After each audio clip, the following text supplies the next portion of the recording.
live look at Washington, D.C. Security top of mind right now this morning as the city prepares for former President Donald Trump to appear in federal court today. He is scheduled to be at the federal courthouse right across the street from the Capitol. The hearing is for this new indictment related to the former president's alleged efforts to overturn the 2020 election.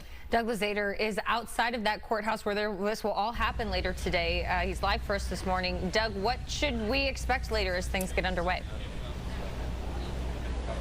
Good morning. This is going to get underway in about 7 hours or so. At least that's how it's scheduled. We expect the former president to arrive here in Washington, head to the courthouse here.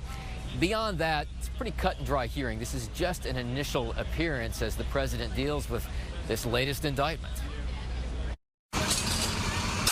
Out come the barricades around the U.S. Capitol, just blocks away from the D.C. federal courthouse, where former President Donald Trump is expected to appear today, already crowded with media. This is going to be unfolding in a moment of both high anticipation from the public, but also tight security from law enforcement. Trump is expected to plead not guilty to 4 charges stemming from his efforts to overturn the 2020 election.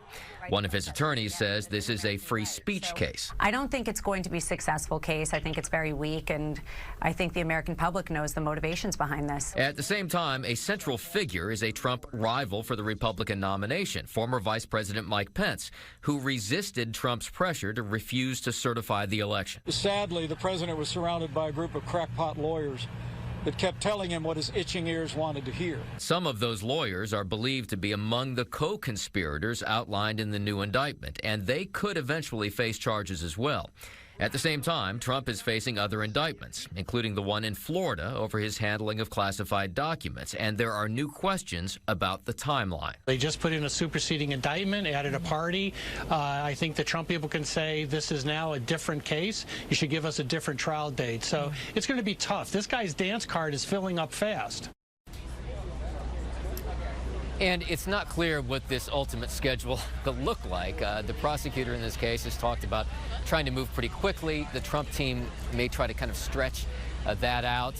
So, you know, we may get a better idea of how this case is going to progress today. We'll see. But this is really an opportunity for the president, very likely, to enter a not guilty plea. Back to you guys. All right.